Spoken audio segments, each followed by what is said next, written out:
ఈ సంవత్సరం సంక్రాంతికి సైంధవ్ అంటూ వచ్చి తీవ్ర పరాభవం మూటగట్టుకున్న విక్టరీ వెంకటేష్ మళ్లీ ఏడాది తర్వాత సంక్రాంతికే రానున్నాడు. సంక్రాంతికి వస్తున్నామంటూ సినిమా టీం ఇప్పటికే చెప్పగా రిలీజ్ డేట్ జనవరి 14 అని తాజాగా నిర్వహించిన ప్రెస్ మీట్ లో మరోసారి అఫీషియల్ గా అనౌన్స్ చేశారు మేకర్స్. మరోవైపు తాజాగా వెంకీ మరో కొత్త సినిమాను ఓకే చేశారని తెలుస్తోంది.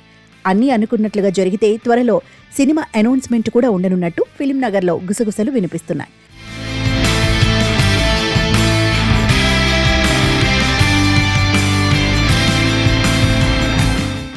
2 ఏళ్ల క్రితం డీజే టిల్లును డైరెక్ట్ చేసి బాక్సాఫీస్ వద్ద బ్లాక్ బస్టర్ హిట్ కొట్టిన యంగ్ డైరెక్టర్ విమల్ కృష్ణ ఈసారి వినూత్నమైన కథతో కొత్త హీరోతో సినిమా చేయాలని ఫిక్స్ అయ్యాడు.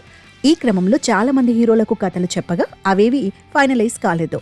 అయితే ఆయన నెరేషన్ ప్రవాహం వెంకటేష్ దగ్గర ఆగినట్టు తెలుస్తోంది.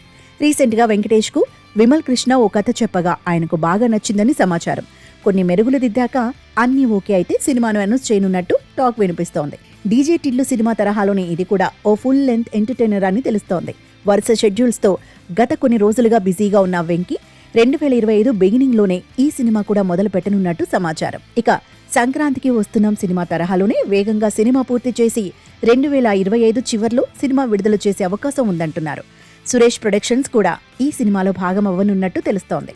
ఇకపోతే రానానాయుడు 2 వెబ్ సిరీస్ పై కూడా వెంకటేష్ ఫోకస్ పెట్టినట్టు ఫిల్మ్ నగర్ లో చర్చించుకుంటున్నారు. తొలి సీజన్ భారీ విజయం దక్కించుకోవడంతో సెకండ్ సిరీస్ పై ఎక్స్పెక్టేషన్స్ భారీగానే ఉన్నాయి. కేవలం ఇవే కాకుండా వెంకీ దగ్గర మరో 2 కథలు పెండింగ్ లో ఉన్నాయంటూ ఇండస్ట్రీలో గుసగుసలు వినిపిస్తున్నాయి.